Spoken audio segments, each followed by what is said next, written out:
ጀምሯል። እንኳን ደህና ቆያችሁን የጎልቲክ ቤተሰቦች።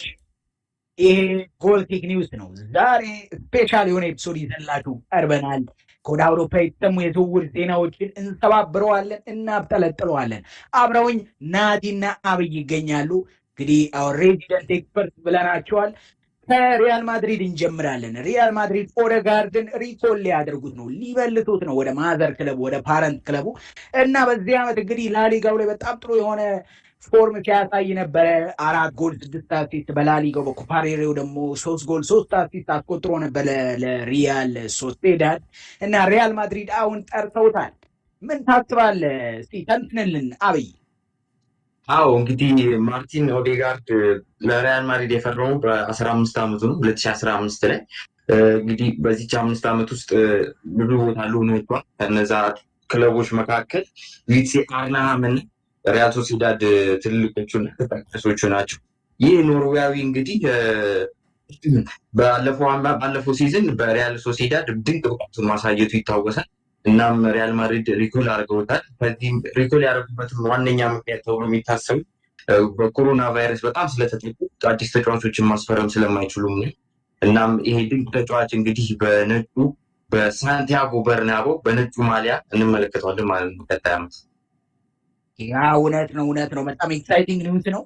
አሁን እስኪ ወደ ኢንተር ሚላን እናምራና ሉካኮ አዲስ ሬከርድ ሴት አድርጓል በአውሮፓ ሊጉ የሚል ዜና አለን።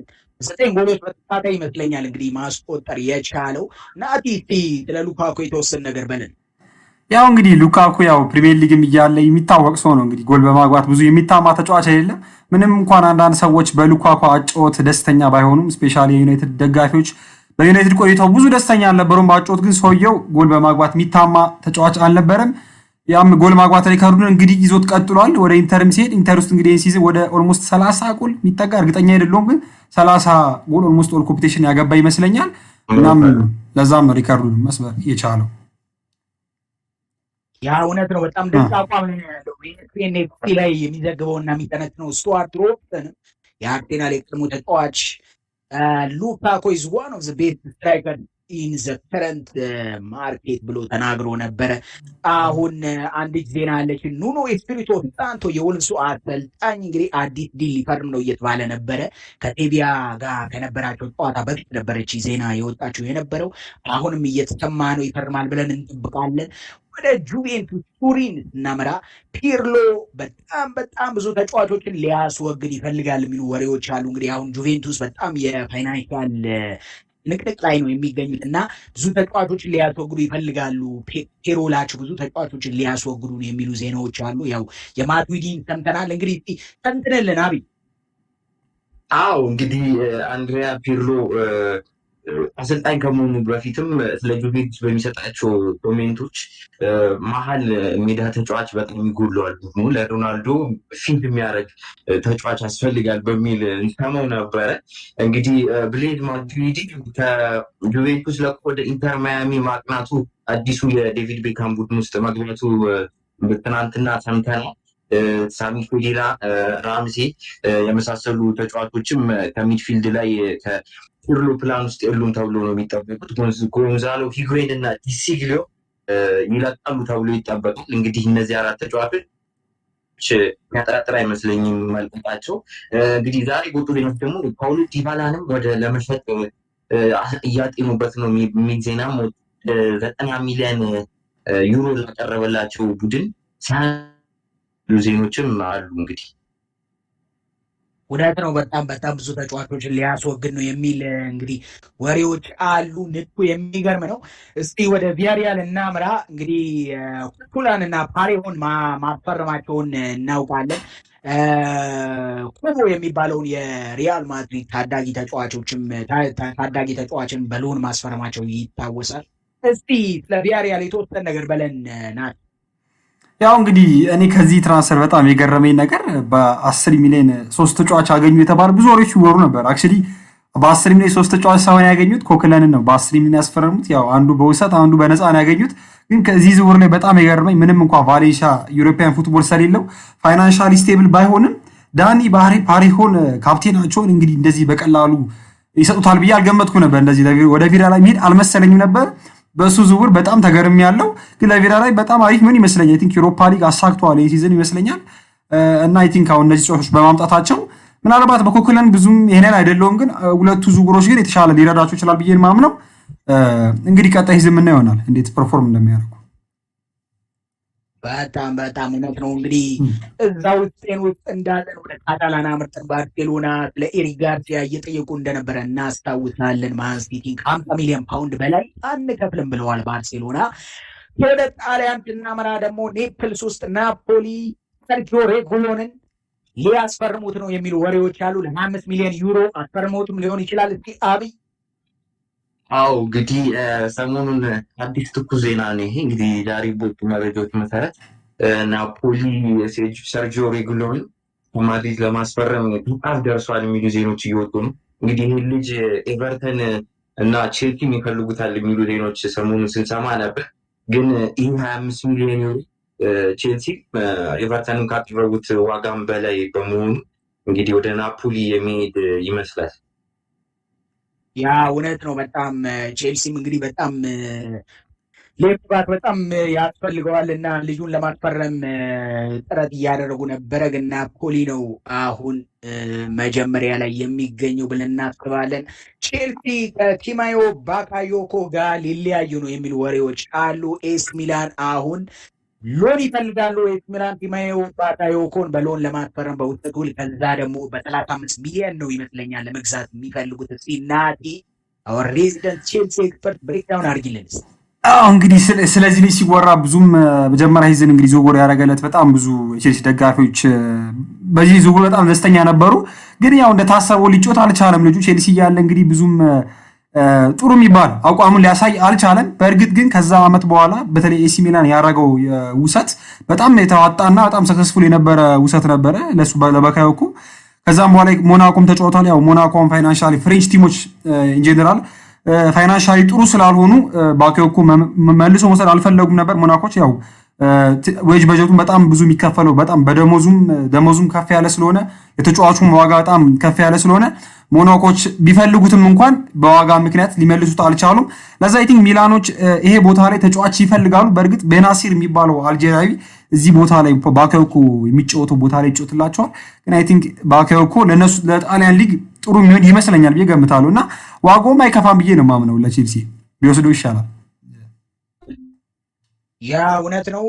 ጥሩ የሆነ ጊዜ አላሳለፈም እንግዲህ በቼልሲ ሸርት ይሄዳል ብለን እንጠብቃለን። አሁን ወደ ማንቸስተር ሲቲ ስናመራ ዳቪድ ሲልቫ ወደ ላሲዮ በ3 ዓመት ሊፈርም ነው የሚሉ ወሬዎች አሉ። እስቲ አብይ አዎ እንግዲህ ዴቪድ ሲልቫ በማንቸስተር ሲቲ የምናውቀው ድንቅ የአማካይ ስፍራ ተጫዋች ነው። እንግዲህ 10 ዓመታትን ውሃ ሰማያዊ ለባኮቹ ጋር አሳልፎ 4 ፕሪሚየር ሊግንም ማንሳት ችሏል። አሁን እንግዲህ በሚወጡ መረጃዎች መሰረት ላዚዮች ዴቪድ ሲልቫን ለማስፈረም ከጫፍ እየደረሱ ይገኛሉ። እንግዲህ ዴቪድ ሲልቫ እና የኢሞቢሌ ጥምረት ምን ያህል ላዚዮን የሚጠቅም ይሆናል የሚለውን ወደፊት የምናየው ነው። በጣም እውነት ነው። አንዳንድ ወሬዎች ደግሞ ቦታ ማዮራልም ወደዛ ያመራል የሚሉ ወሬዎች አሉ። ከሪያል ማድሪድ ብዙ ቻንሶች አላገኘም ነበረ ሪያል ማድሪድ ውስጥ። አሁን ወደሚቀጥለው ዜና ስንሸጋገር እንግዲህ ጆን ስቶንስን ወደ ቼልሲ ቤት ወደ ለንደን ሊያመጣ ነው የሚሉ ወሬዎች አሉ። ለንደን ቼልሲ ፍራንክ ላምፓርድ ምን ትላለህ ስለዚህ ናት? ስለዚህ ተጫዋች ስናወራ ያኔም ከመዘወሩ በፊት በጣም ከቼልሲ ጋር ሊክድ ነበር የተጫዋች እንደውም ብዙ ጋዜጠኞች የእንግሊዝ ጋዜጠኞች ሲናገሩ ኔክስት ጆን ቴሪ ሁሉ ብለውት ነበር ይሄ ልጅ። ያው እንግዲህ ፔፔ ጋርዲዮላ ጋር መጀመሪያ አካባቢ ጥሩ የሆነ አጫዋቾች ጥሩ የሆነ ጨዋታ ቢጫወትም አይ ቲንክ ይሄን ሲዝን ብዙም ለጋርዲዮላ አሳማኝ የሆነ ኦፕሽን ሆኖ አልታየውም። ለዛም ነው ፔፔ ጋርዲዮላ እንግዲህ በኦታሜንዲ እና በጆን ስቶንስ በኩል በጣም ተስፋ መቁረጥ የታየው። ያው ናታን አኬ በ40 ሚሊዮን በማስፈረሙ አይ ቲንክ ጆን ስቶንስ የመሰለፍ እድሉ የሚቀንስ ይመስለኛል። እናም ጆን ስቶንስ ደግሞ እንግሊዝ ብሔራዊ ቡድን መጠራ የሚፈልግ ከሆነ በየጊዜው መጫወት ስላለበት ለራሱ ክሬዲት ሲል መዘዋወር እንደሚፈልግ ኤጀንቱ አሳውቋል የሚባሉ ወሬዎች ሰምቻለሁ።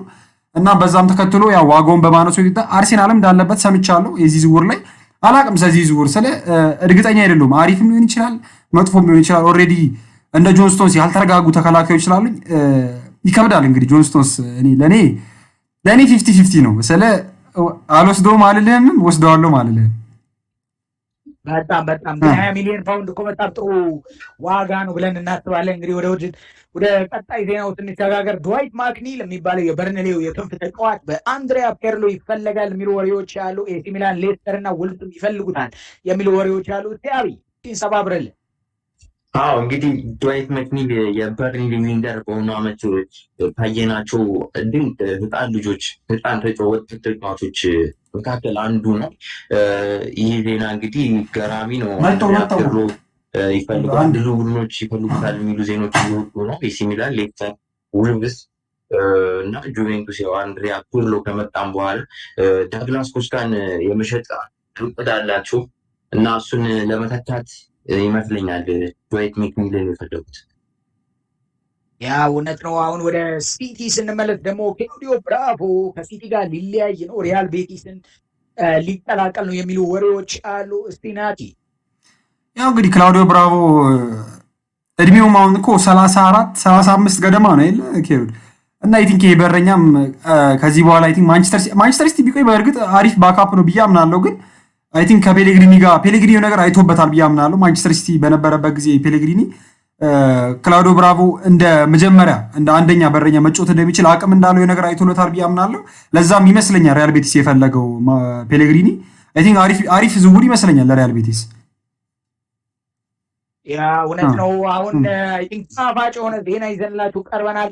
ሳንቾ ባለፈው እንግዲህ ቴክኒካል ዳይሬክተሩ ዶርትመንድ ውስጥ ይቆያል ብሎ ሲያወራ ነበረ። ለትሬኒንግም እንደመጣ ሳንቾ ወደ ዶርትመንድ እንዳመራ እናውቃለን።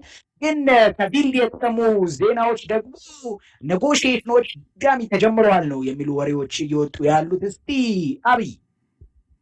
አዎ እንግዲህ የዚህ የክረምት ዝውውር ትልቁ ዜና የሚሆነው የሳንቾ ወደ ማን ዩናይትድ ያደርጓል ተብሎ የሚጠበቀው ዝውውር ነው። እንግዲህ እስካሁን እልባት አላገኝም። ሰኞ እስከ ኦገስት ነበረ ቦሩሲያ ዶርትመንድ ዴድላይን ሰጥቶ የነበረው ለማንቸስተር ዩናይትድ 120 ሚሊዮን ዩሮ ይዞ እንዲጣል። ግን ያንን ለማሳካቱ ማንቸስተር ዩናይትድ ቴክኒካል ዳይሬክተሩ ማይሼል ዞ የዶርትመንድ ማለት ነው በሰጡት ቃለ ምልልስ አረጋግጠው ነበር በሚቀጥለው ዓመት በምንም ሁኔታ ሳንቾ በዶርትመንድ ማሊያ ነው የምናየው የሚል አስተያየት ሰጥቶ ነበር። እንግዲህ ኤክስኪዩቲቭ ሲዋቸው ትናንትና በሰጠው መግለጫ እንደዛው ነው። አንድ የተወሰነ ነገር ነው ነበር ዴድላይን፣ ከዛ በኋላ አንሸጡም የሚሉ ኮሜንቶችን ሰጥተዋል። እንግዲህ እነ ፋብሪዚዮ ሮማኖ የሚሰጡት አስተያየት ደግሞ ስቲል ማን ዩናይትድ 120 ሚሊዮን ዩሮን ይዞ የሚሄድ ከሆነ ዶርትመንድ ሳያገራገር ይቀበላል የሚሉ ዜኖችም አሉ። ክረምቱን እንግዲህ የምናየው ቢሆን በጣም ጣፋጭ ዝውውር ነው የሚሆነው ለማንቸስተር ዩናይትድ ደጋፊዎች እና ቲፎዞዎች ብለን እናስባለን። የሚሳካ ከሆነ አይሳካ እንላለን። እኛ ደግሞ አሁን ወደ ሊቨርፑል ስንሰፋቀት ባለፈው ኮስታስ ቲሚካስን ከኦሎምፒያኮስ እንዳስፈረሙ እናውቃለን። ሲናቲ ይሄ ልጅ እንዴት ነው? አዎ እንግዲህ ግሪክ ውስጥ ነው የሚጫወተው። እንግዲህ ግሪክ ውስጥ የሚጫወት ትንሽ ስለዚህ ተጫዋች ብዙ ለማለት ይከብደናል። ግን ከዚህ በፊት እንግዲህ የሊቨርፑል ዝውውሮች ካየ ሚናሚኖ እንደታሰበው መጥቶላቸዋል ብዬ አላምንም። ምናልባት ቀጣይ ሲዝን በደንብ እናየው ይሆናል ብዬ ገምታለሁ። ሊቨርፑል እንግዲህ ከዚህ በፊት ሮበርትሰንን በ8 ሚሊዮን ያዘዋወሩት 8 ሚሊዮን ፖንድ ነበር ሮበርትሰን ያወጡበት እና ተጫዋቹ ምን አይነት ተጫዋች እንደሆነ እንግዲህ ሁላችንም የምናውቀው ነው አሁን ሮበርትሰን የደረሰበት ደረጃ እና አይ ቲንክ የክሎፕም ጀርባ ያሉ ሰዎች እንግዲህ ተጫዋች ሲያስፈርሙ ሊቨርፑል ውስጥ በጣም ብዙ ጥናት ተደርጎ ነው የሚፈርሙ ተጫዋች እና የሊቨርፑል ደጋፊዎችም ካላችሁ ይሄ ዝውውር እንግዲህ ጥሩ ዝውውር የሚሆን ይመስለኛል ሳስበው እና ሊቨርፑል ዝም ብሎ ያልታሰበበት ዝውውር ያደርጋል ብላችሁ እንዳገምቱ እና አይ ቲንክ ጥሩ የሆነ ባካፕ ይሆናል ብዬ አስባለሁ ለሮበርትሰን። በጣም እውነት ነው። አሁን ወደ ክሪስታል ፓላስ እና አስቶን ቪላ ዜና ስንሸጋገር እንግዲህ ክሪስታል ፓላስ እና አስቶን ቪላ የኖርዊች ፕሌሜከሩን ኤሚ ቡዌንዲያን ይፈልጉታል የሚሉ ወሬዎች አሉ። ስለዚህ ተጫዋች ምን ትላለህ አብይ? አዎ እንግዲህ ኤሚ ቡዌንዲያ በአሁኑ በተጠናቀቀው 2019/20 ሲዝን በጣም ለኖርዊች ምንም እንኳን በ21 ነጥብ ወደ ታችኛው ዲቪዥን ቢመለስም ብቃታቸውን ለኖርዊቾች ካሳየ አንዱ ተጫዋች ነው ኤሚ ቡዌንዲያ። እንግዲህ ከኬቨን ደብሬን ቀጥሎ ብዙ ቻንሶችን ክሬት ያደረገው የፕሪሚየር ሊጉ ተጫዋችም ነበር። እንግዲህ ጆርጅ ካምፔል እና ኤሚ ቡኤንዲያ ሁለቱም ናቸው እንግዲህ ከአስቶን ቪላ እና ክሪስታል ፓላስ ጋር ስማቸው እየተያዘ የሚገኘው። ግን ይሄ ልጅ ወደ የቀረበ ይመስላል አሁን በሚወጡ መረጃዎች ሁኔታ። በጣም ወደ ማንቸስተር ቤት ስንመለስ እንግዲህ ባለፈው የሳንቾ ሳጋ ያከተመ ይመስል ነበረ እና ከዴምቤሌ ጋር የተያያዙ ሹክሹክታዎች ሲወጡ ነበረ እና ዴምቤሌ ቢመጣ እንዴት ብለህ ታየዋለህ አብይ? አዎ እንግዲህ ዴምቤሌ ከቦሩሲያ ዶርትመንድ ወደ ባርሴሎና ከተዘዋወረ እንግዲህ 3 ዓመታትን አስቆጥሯል። በ2017 ዓመተ ምህረት ነበረ በ117 ሚሊዮን ዩሮ ወደ የኔማር ተተኪ ተብሎ ወደ ባርሴሎና ይሄድ። እንግዲህ ይህ ልጅ ባርሴሎና ከሄደ በኋላ አመርቂ የሆነ ብቃት አሳይቷል ለማለት በጣም ይከብዳል። ምክንያቱም ከጉዳትና ከቸልተኝነት ጋር በተያያዘ ልጁ በጣም ስሙ እየተነሳ የምንሰማው ነገር ነው። ዴምቤሌ እንግዲህ የኔማር ተተኪ ይሆናል ተብሎ መጥቶ በጉዳት በጣም እየተቸገረ ባርሳን ለመጠን አልቻለም። እንግዲህ በአሁኑ ዓመት እንኳን 9 ወር ሙሉ ከሜዳ ሩቅ ነበር። በአሁኑ ዓመት በአሁኑ ዕለት ለባየር ሙኒክ ደርሷል ተብሎ የሚል ዛሬ ፕሪሚየር ሊግ መጥቶ ፊዚካል የሆነውን ብቃቱን ያሳየ ፊዚካል የሆነው ፕሪሚየር ሊግ ብቃቱ ያሳያል የሚለውን ለመናገር እውነት ይከብዳል። ፐርሰናሊ ታስበው ዴምቤሌ ለማን ዩናይትድ ጥሩ ኦፕሽን ነው ብዬ አላምንም። በጣም አዳጋች ነው ብለን እኛም እናስባለን። እንግዲህ ወደ ቼልሲ ስናመራ ቼልሲ ሊድስ እና ሊቨርፑልን ለቤን ዋይት ፊርማ ይፋልማል የሚል ወሬዎች አሉ። ከወደ አርሴናል ስንንቀሳቀስ ደግሞ አሌክዛንደር ላካዜት አትሌቲኮ ማድሪድን በ31 ሚሊዮን ዩሮ ይቀላቀላል ብለን እናስባለን። ፒየር ኤምሪክ ኦባሜያንግ የሚፈርም ከሆነ የሚሉ ወሬዎች እና ሹክሹክታዎች አሉ። ምንም ተጨባጭ የሆነ ነገር አይደለም። ኤፍኤ ካፕ እና ሊግ ካፕ ደግሞ በሚቀጥለው ዓመት የ2020-2021 ሲዝን ላይ ኢንተርን ሌግ አይኖራቸውም ለሁሉም ራውንዶች። ሊል ደግሞ ጆናታን ዴቪድን ለ40 ሚሊዮን ሳይን አድርገውታል። የኦዚሜን ሪፕሌስመንት ነው ብለን እናስባለን። እንግዲህ ኦዚሜን ወደ ናፖሊ እንዳመራ እናስታውሳለን። ኦዚል ደግሞ በአርሴናል ቤት እቆያለሁ እና ለቦታዬ እፋለማለሁ ብሎ ተናግሯል። እንግዲህ ያቺን ጨላ እና ንዋይ ማጣት የሚፈልግ አይመስለንም። ማን ዩናይትድ ደግሞ ቤን ቺልዌልን ያስፈርማል ብለን ለማስፈረም እንግዲህ ሬት ውስጥ ገብቷል የሚሉ ወሬዎች አሉ። ቫንደቢክ ደግሞ ለማንቸስተር ዩናይትድ ፕራዮሪቲ ሆኗል የሚሉ ወሬዎች አሉ። እስቲ አብይ ትንሽ አጠራ አድርገህ ስበር አድርግልን የቫንደቢክ ዜና።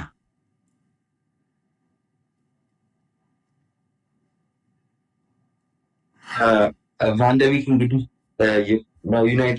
ከዩናይትድ ጋር ስሙ መያያዝ ከጀመረ ዓመት አልፎታል። ባለፈው ክረምት ላይ ነበር ከማን ዩናይትድ ጋር ስሙ ሲያያዝ የነበረው። በአሁኑ ክረምትም እንግዲህ ተመልሷል። ይህን ልጅ እንግዲህ ማንቸስተር ዩናይትድ ያስፈርሟል ተብሎ የሚጠበቀው የሳንቾ ዲል ፌልስሩ ካረገ በሚለው ነው። እናም የጃክ ግሪሊሽን ማግኘት የማይችሉ ከሆነ ቫንደቢክን ያስፈርማሉ ተብሎ ነበር ሲሰማ የነበሩ ሰሞኑን። ግን ዛሬ በወጡ መረጃዎች መሰረት ቫንደቢክ በኦሌ ጉናር ሶልሻየር በጣም ይፈለጋል እና ቶፕ ፕራዮሪቲ ተሰጥቶበታል ነው የተባለ የሚገኘው ከሳንቾ ቀጥሎ። እንግዲህ ይህ ልጅ ብዙ 2-3 ቦታዎች ላይ መጥቶት እንደሚችል ይታወቃል። የቨርሳቲሊቲ ቡድኑን በደንብ ይጠቅማል ተብሎ ይጠበቃል። ለብሩኖ ፈርናንዴስም አሪፍ ተማሪ ይሆናል ተብሎ ይገመታል። እውነት ነው። በጣም ገራሚ ተጫዋች እንደሆነ እናውቃለን ሁላችንም። አሁን ወደ ቶትናም አመተን እንግዲህ ኖርዝ ለንደን ቨርቶንገን ፍሪ ኤጀንት እንደሆነ ከረንትሊ እናውቃለን እና ቤነፊካ ውስጥ ሜዲካል እንዳደረገ ቢቢሲ ዘግቧል። የሚፈርምም ይመስለናል። ቤነፊካ እንግዲህ በጣም እየተንቀሳቀሰ ነው የሚገኘው። ሁለተኛ መውጣታቸውን በዚህ ዓመት ጣማቸው አይመስልም በፖርቹጊዙ ሊግ። ወደ አርሴናል ስንሸጋገር እንግዲህ የቼልሲ ዊሊያን አርሴናልን ተቀላቅሏል። በ3 ዓመት ኮንትራክት ይመስለኛል 35 ሚሊዮን ፓውንድ ነው ይከፍሉታል። እንግዲህ በዛ ጊዜ ተብሎ እየተጠመነው ናቲቲ ያው እንግዲህ በዊሊያን መሄድ እንግዲህ በጣም አዝነናል። ያው ምንም እንኳን ዊሊያን ሃዛርድ ባይሆንም ብዙ ነገር ያደረገልን ተጫዋች ነው። እናም ለቼልሲም ቀላል ተጫዋች አልነበረም። እንኳን ያለፉት ዓመታት ቀርቶ ይሄኛውን ሲዝን ራሱ የእሱ አለመኖር እንኳን ምን ያህል ፍጻሜው ላይ እንደጎዳን አይቼው ነበረ። ትንሽ የእሱ ምንድነው የሚባለው ታየርለስ የሆነ በቃ በጣም ታታሪነት የዊሊያን በጣም የሚታወቀው ቼልሲ ውስጥም በጣም አሰልጣኞች የሚወዱት ምክንያት ታታሪነቱን የሚቆም እንደሌላ አጥቂ ጀስት ኳስ ለመቀበል የሚቆም ተጫዋች አይደለም። በጣም ታታሪ ነው። በጣም የሚሮጥ ተጫዋች ነው። ለዛም ነው አርቴታ የወደደው። አርቴታ ማጫወቱ ሞሮፍ በጣም እንቅስቃሴ የበዛበት አጫወት ስለሆነ ለዛ ነው ዊሊያን በጣም ፈልጎት የነበረው። እንግዲህ ይሄ ዝውውር ለአርሴናል አትሊስት የመጀመሪያው ዓመታት ላይ ጥሩ የሚሆንላቸው ይመስለኛል። ግን እድሜው በገፋ ቁጥር ግን ዊሊያን አይ ቲንክ ትንሽ ችግር ሊሆንባቸው ይችላል ብዬ አምናለሁ።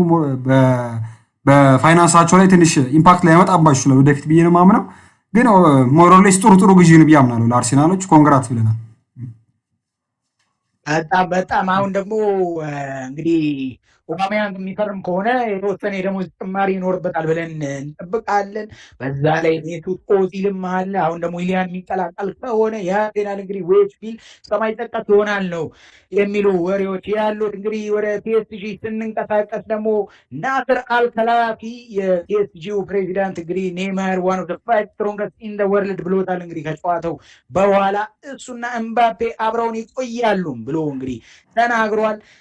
ኡፐመካኖ ሪሊስ ክሎዝ አለው ተብሏል። እንግዲህ የአርሴናል ደጋፊዎች በጣም ይፈልጉት ነበር። አርሴናልም ብዙ ጊዜ ከዚህ ልጅ ጋር ተጣምረው ነበረ እና እቺ ሪሊስ ክሎዝ እንግዲህ ከ2021 በኋላ ናት አክቲቬት መደረግ የምትችለው። የ42 ሚሊዮን ዩሮ ሪሊስ ክሎዝ ናት። ኡፐመካኖ ዘብራይት 21 ይሮል ይመስለኛል። እስቲ እንደዚህ ብለናል። እንግዲህ ዝውውሮቹን እንዲህ ተባብረንላችኋል። እናመሰግናለን። ሰላሙ ነው።